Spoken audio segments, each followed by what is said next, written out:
2026 முதலீடுகள், சொத்து சேர்க்கைகள் மகரத்துக்கு மகத்துவமான காலகட்டம் தான். இதில் பார்த்திங்கன்னா போன வருஷமே நிறைய பேர் வீடு கட்டி நின்னதாக இருக்கலாம், வீடு சொத்து சுகங்கள் வாங்கி பிரச்சனை ஏற்பட்டு நின்னதாக இருக்கலாம். அந்த நின்னதுக்கெல்லாம் இப்பொழுது சொல்வது போல நடக்கின்ற காலகட்டம். அப்போ சொத்து சுகங்கள் நிச்சயமாக உண்டு, வீடு கட்டுற வாய்ப்புகள் உண்டு. இது ஒரு சிலருக்கு பழைய பூர்வீக வீடை விட்டு விட்டு இன்னொரு கட்டுறது அம்சம் உண்டு. என்ன இவங்க பூர்வீகத்தில் வீடு கட்ட வேணான்னு நம்ம சொல்கிறோம். ஏன்னா 4ஆம் அதிபதியே பாதகாதிபதியாக இருப்பதால் பூர்வீக வீட்டை வாடகைக்கு விட்டுட்டு நீங்கள் ஒரு வீட்டில் வாடகைக்கு இருப்பீங்க.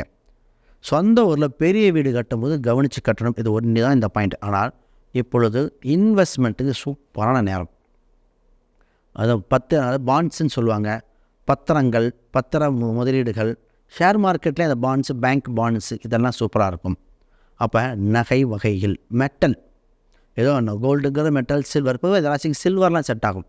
ஏன்னா 10ஆம் அதிபதியும் 5ஆம் அதிபதியும் சில்வர் மெட்டல்லாம் கொஞ்சம் வைக்கலாம். இந்த ராசிக்கு நான் சொல்லுவேன், சில்வரில் ஒரு பொம்மை மாதிரிலாம் வாங்கி வைங்க, சில்வர் தட்டு வாங்கி வைங்க. இதெல்லாம் பிற்காலத்துக்கு உங்களுக்கு பெரிய வகையாக யூஸ்ஃபுல்லாக இருக்கும். ஆக இந்த ராசி ஷேர் மார்க்கெட்டில் கமாடிட்டி அப்படிங்கிற ஒரு பார்ட் ரொம்ப நல்லாயிருக்கு. இன்வெஸ்ட்மெண்ட் நிச்சயமாக பண்ணலாம். இந்த வருடத்தில் சிறுக சிறுக சேர்க்கின்ற காலகட்டம்.